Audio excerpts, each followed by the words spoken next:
బుట్ట తయారు చేయడం నేర్చుకున్నాం. దీన్ని ఓపెన్ చేస్తున్నాను చూడండి. పొట్లంలా కట్టిందని విడదీస్తున్నాను. అలాగే ఓపెన్ చేసేస్తున్నాను మొత్తం చూడండి. ఇది చతురస్రం ఆకారంలో ఉంది. చదరం స్క్వేర్ 4 వైపులా సమానంగా ఉండే పేపర్ తీసుకున్నాను. తీసుకున్న తర్వాత ఈ పేపర్ని ఇలా మడత ఫోల్డ్ చేయండి, మడత పెట్టండి. నెక్స్ట్ నిలువుగా మడత పెట్టిన తర్వాత అడ్డంగా కూడా మడత పెట్టండి. అడ్డంగా కూడా మడత పెట్టండి. చూడండి, మొట్టమొదట నిలువుగా మడత పెట్టాలి. నెక్స్ట్ అడ్డంగా మడత పెట్టాలి.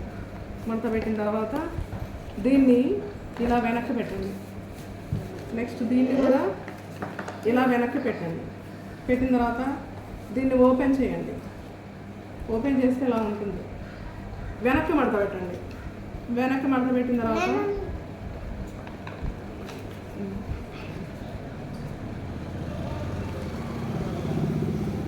వెనక్కి మడత పెట్టిన తర్వాత దీన్ని ఓపెన్ చేయండి. ఓపెన్ చేసిన తర్వాత లోనకి మడత పెట్టండి.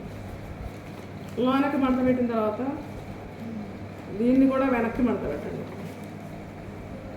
నెక్స్ట్ ఓపెన్ చేయండి. ఓపెన్ చేస్తే ఇలా వస్తుంది. ఇలా వస్తే దీన్ని ఇలా పట్టుకోండి. ఇలా చక్కగా పట్టుకోండి.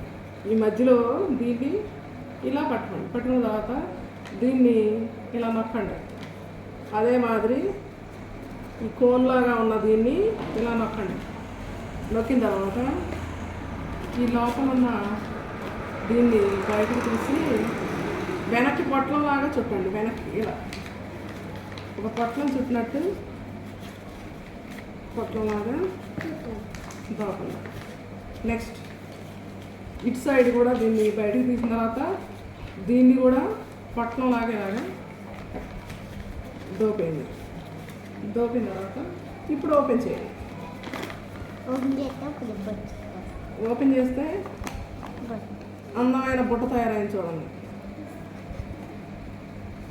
ఈ బుట్టలో మీరు చక్కగా స్నాక్స్ వేసుకోవచ్చు. ఏమైనా రైస్ పోసుకోవచ్చు. చక్కగా స్నాక్స్ వేసుకోవచ్చు.